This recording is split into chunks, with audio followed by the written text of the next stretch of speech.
Hello ನಮಸ್ಕಾರ, ನೀವು ನೋಡ್ತಾ ಇದ್ದೀರಾ ನ್ಯೂಸ್ ಫಸ್ಟ್. ನಾನು ರಕ್ಷತ್ ಶೆಟ್ಟಿ. ಈಗ ಹೆಡ್ಲೈನ್ಸ್. ವಿಧಾನಸಭೆ ಸದನದಲ್ಲಿ ಗದ್ದಲ, ಕೋಲಾಹಲ. ಸಿಬಿಐ ತನಿಖೆಗೆ ಒಪ್ಪಿಸುವಂತೆ ಪ್ರತಿಪಕ್ಷಗಳ ಪಟ್ಟು. ಸರ್ಕಾರಕ್ಕೆ ಧಿಕ್ಕಾರ ಧಿಕ್ಕಾರ ಅಂತ ಕೂಗಿದ ವಿಪಕ್ಷದ ಸದಸ್ಯರು.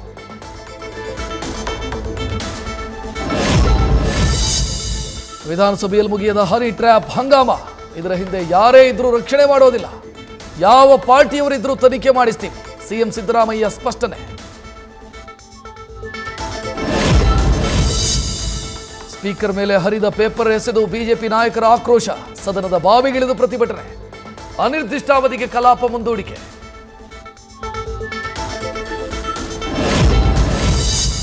ವಿಧಾನಸಭೆಯಲ್ಲಿ ಸಚಿವ ಭೈರತಿ ಸುರೇಶ್ ರೋಷಾವೇಶ. ವಿಪಕ್ಷಗಳ ಸದಸ್ಯರ ವರ್ತನೆಗೆ ಸಿಡಿಬಿಡಿ. ಸಿಎಂ ಮುತ್ತಿಗೆ ಯತ್ನಿಸಿದ ಬಿಜೆಪಿಗರಿಗೆ ಸುರೇಶ್ ಅಡ್ಡಿ. ಪೇಪರ್ ಎಸೆದು ಆಕ್ರೋಶ.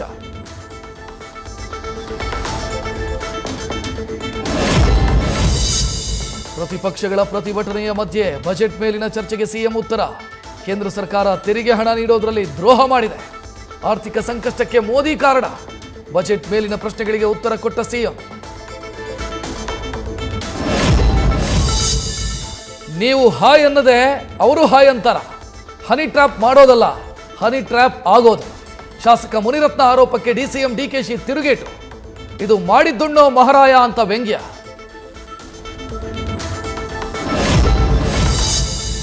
ಮುಖ್ಯಮಂತ್ರಿಗಳ ಜೊತೆ ಚರ್ಚಿಸಿ ಈ ಬಗ್ಗೆ ದೂರು ಕೊಡ್ತೀನಿ. ಹನಿ ಟ್ರ್ಯಾಪ್ ವಿರುದ್ಧ ದೂರು ನೀಡೋ ಬಗ್ಗೆ ಕೆಎನ್ ರಾಜಣ್ಣ ಪುತ್ರನ ಮಾಹಿತಿ. ವಿರೋಧಿಗಳಿದ್ದಾರೆ, ಆದರೆ ಯಾರ ಮೇಲೂ ಅನುಮಾನ ಇಲ್ಲ ಎಂದ ರಾಜೇಂದ್ರ.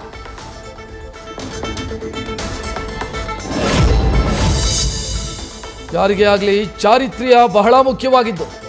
ಹನಿ ಟ್ರ್ಯಾಪ್ಗೆ ಒಳಗಾಗೋರು ಮೂರ್ಖರು. ಕರ್ನಾಟಕದಲ್ಲಿ ಹನಿ ಟ್ರ್ಯಾಪ್ ಆಗಬಾರದು ಅಂದ್ರು ಆರ್.ವಿ. ದೇಶಪಾಂಡೆ.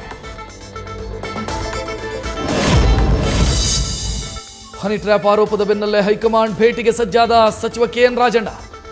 ಕಾನೂನು ಪ್ರಕ್ರಿಯೆಗಳ ಆರಂಭಕ್ಕೂ ಮುನ್ನವೇ ವರಿಷ್ಠರ ಜೊತೆ ಚರ್ಚೆಗೆ ಪ್ಲಾನ್. ರಾಜಣ್ಣ ದೆಹಲಿ ಟೂರ್ಗೆ ಆಪ್ತ ಸಚಿವರ ಸಾಥ್. ಹನಿ ಟ್ರ್ಯಾಪ್ ಕೇಸಲ್ಲಿ ಡಿಕೆಶಿ ಹೆಸರು ಪ್ರಸ್ತಾಪಿಸಿದ ಮುನಿರತ್ನ. ಈ ಬೆನ್ನಲ್ಲೇ ಪಕ್ಷಾತೀತವಾಗಿ ಸಭೆ ನಡೆಸಲು ನಿರ್ಧಾರ. ತಾರ್ಕಿಕ ಅಂತ್ಯಕ್ಕೆ ಪ್ರಕರಣ ಕೊಂಡೊಯ್ಯಲು ಪಣ. ಡಿಕೆ ಶಿವಕುಮಾರ್ ಸಿಎಂ ಕುರ್ಚಿಗೆ. ಹನಿ ಟ್ರ್ಯಾಪ್ ಪ್ರಕರಣ ಅಡ್ಡಿಯಾಗೋ ಆತಂಕ. ಬೆಂಗಳೂರಲ್ಲಿ ಕಾವೇರಿ ಆರತಿಗೆ ತಯಾರಿ. ತಲಕಾವೇರಿಯಲ್ಲಿ ವಿಶೇಷ ಪೂಜೆ ಸಲ್ಲಿಸಿದ ಡಿಕೆಶಿ. ಕಾವೇರಿ ತೀರ್ಥವನ್ನು ನೇರವಾಗಿ ಬೆಂಗಳೂರಿಗೆ ತೆಗೆದುಕೊಂಡು ಹೋಗಿ ಸಂಜೆ ಪೂಜೆ.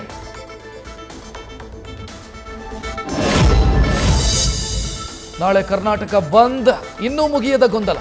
ಕೆಲ ಸಂಘಟನೆಗಳಿಂದ ವಿರೋಧ, ಬಹು ಸಂಘಟನೆಯಿಂದ ನೈತಿಕ ಬೆಂಬಲ. ಸುದ್ದಿಗೋಷ್ಠಿ ನಡೆಸಿ ಸ್ಪಷ್ಟನೆ ನೀಡಲಿದ್ದಾರೆ ವಾಟಾಳ್ ನಾಗರಾಜ್.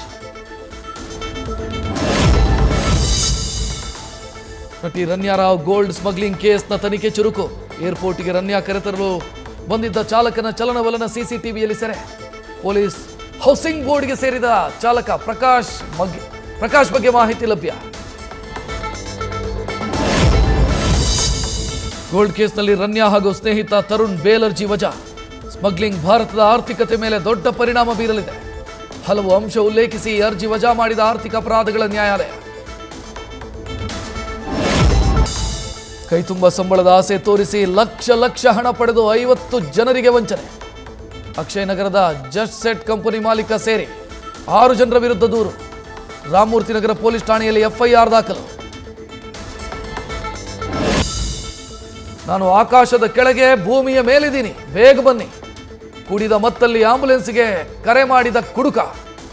ಆಂಬುಲೆನ್ಸ್ ಬರ್ತಾ ಇದ್ದಂತೆ ನಿಮಗೆ ತಾಕತ್ತಿದ್ರೆ ನನ್ನನ್ನು ಹಿಡೀರಿ ಅಂತ ವರಸೆ. ಚಿಕ್ಕಮಗಳೂರಲ್ಲಿ ಕುಡುಕನ ಹೈಡ್ರಾಮಕ್ಕೆ ರೋಸಿ ಹೋದ ಪೊಲೀಸರು.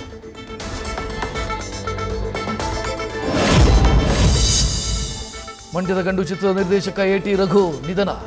ಅನಾರೋಗ್ಯದಿಂದ ಬಳಲ್ತಾ ಇದ್ದ ರಘು ಆಸ್ಪತ್ರೆಯಲ್ಲಿ ಕೊನೆಯುಸಿರು. ಅಂಬರೀಶ್ರ 27ಕ್ಕೂ ಅಧಿಕ ಸಿನಿಮಾಗಳಿಗೆ ಆಕ್ಷನ್ ಕಟ್ ಹೇಳಿದ ನಿರ್ದೇಶಕ ಇನ್ನು ನೆನಪು.